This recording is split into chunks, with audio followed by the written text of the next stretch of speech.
Gajah makhluk darat terbesar yang masih hidup di bumi. Sekali melihatnya, sulit untuk tidak terpesona. Tubuhnya menjulang, kulitnya penuh guratan, serta kupingnya yang lebar. Banyak yang menganggap gajah hanya binatang besar yang berjalan pelan. Padahal, setiap langkahnya adalah hasil dari jutaan tahun perjalanan evolusi.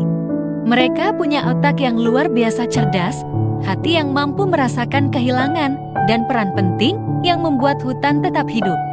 Yang mungkin belum kamu tahu, leluhur gajah dulu hanyalah hewan mungil sebesar anak kambing, berkeliaran di rawa-rawa. Lalu, perlahan waktu membentuknya menjadi raksasa yang perkasa di sabana dan hutan tropis. Kisah perubahan ini bukan dongeng, tapi sejarah alam yang nyata, lebih dramatis dari film manapun. Bayangin kalau kita bisa naik mesin waktu, mundur puluhan juta tahun ke belakang. Di sana nggak ada gajah. Yang ada cuma hewan kecil mirip tapir, badannya seukuran anjing besar, namanya Muriterium. Lucu sih, tapi kalau kamu lihat, nggak akan kebayang ini nenek moyangnya gajah. Mereka hidup di rawa-rawa, makan tumbuhan air, santai di tepi sungai kayak kuda Nil. Tapi di balik tubuh mungil itu, mereka bawa bibit cerita panjang. Bumi berubah. Hutan lebat mulai berkurang, padang rumput terbuka lebar. Alam seperti bilang ke mereka, kalau mau bertahan, kamu harus bisa jalan jauh, cari makan di tempat baru, dan lihat bahaya dari jauh. Pelan-pelan tubuh mereka membesar. Kaki memanjang, gigi berubah, dan moncong mereka berkembang jadi belalai.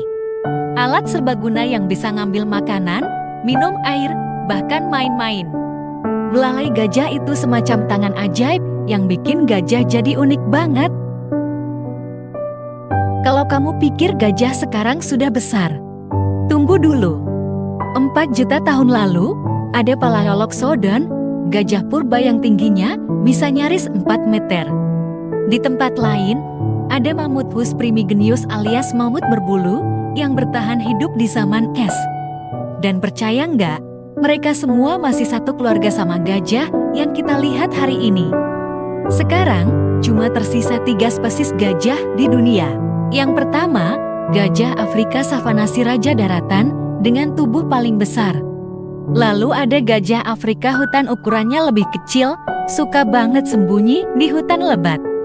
Dan terakhir, gajah Asia yang mungkin paling sering kamu lihat entah di festival atau di kebun binatang.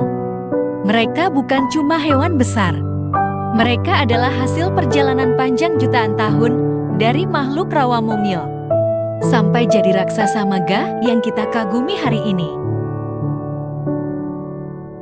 Awalnya, hubungan manusia sama gajah nggak bisa dibilang manis. Kita dulu berburu mamut buat daging, tulang, sampai kulit tebalnya. Semua itu penting banget buat bertahan hidup di zaman es.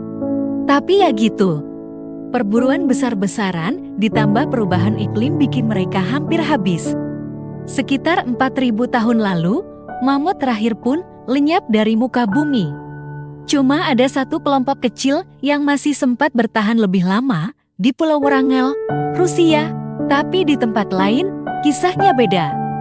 Di Asia, manusia mulai sadar kalau gajah bukan cuma soal daging atau kulit. Mereka bisa dijinakkan, diajak kerja, bahkan jadi bagian penting dalam kehidupan sehari-hari.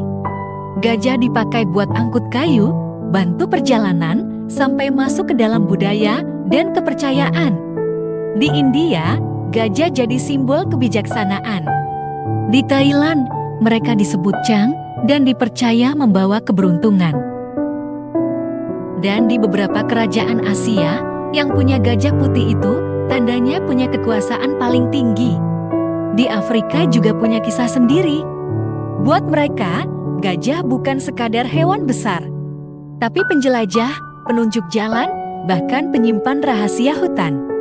Makanya, hubungan kita sama gajah itu unik banget. Dulu lawan yang ditakuti, sekarang malah jadi teman yang dipercaya.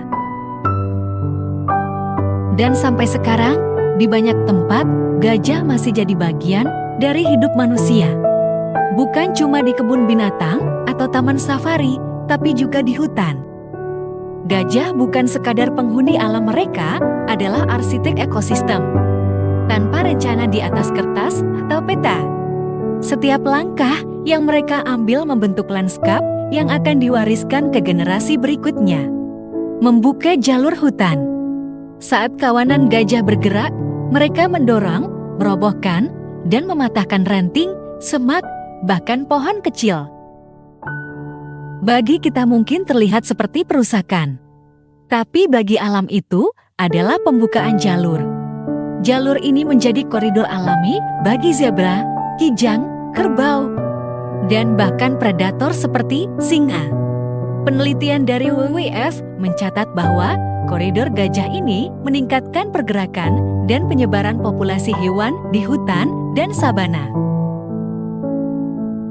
Di musim kemarau, ketika sungai mengering, gajah menggunakan belalai dan kaki depannya untuk menggali tanah di dasar sungai. Air yang terkubur di lapisan bawah tanah pun muncul menjadi oasis dadakan. Bukan hanya gajah yang minum. Burung, antelop, babun, hingga predator pun ikut memanfaatkannya.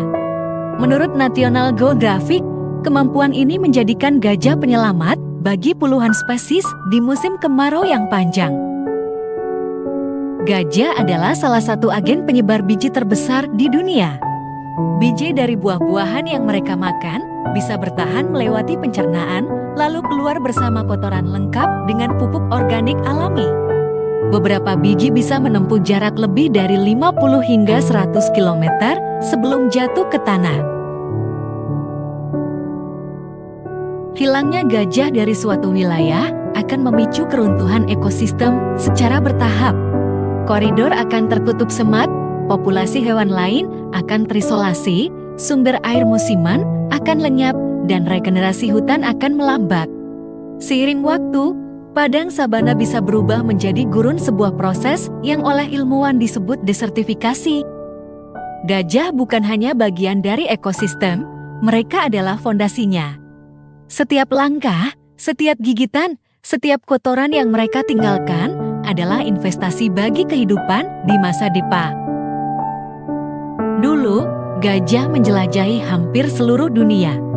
Tapi sekarang, lebih dari 160 spesies purba hanya tersisa 3, yaitu gajah Afrika sabana, gajah Afrika hutan, dan gajah Asia. Semua terancam punah karena perburuan gadim dan hilangnya habitat. Populasi gajah Afrika turun 30% hanya dalam waktu 7 tahun. Dari makhluk mungil di rawa Afrika, menjadi raksasa yang berjalan pelan di bawah matahari sabana. Gajah sudah melewati zaman es, letusan gunung, dan ribuan tahun berdampingan dengan manusia. Mereka tak pernah menuntut, tak pernah membalas dendam meski diburu. Mereka hanya berjalan, menjaga hutan, dan meninggalkan jejak yang jauh lebih besar dari ukuran tubuhnya. Jika mereka hilang, bukan cuma gajah yang pergi, tapi juga hutan, padang sabana, dan sebagian jiwa bumi ini.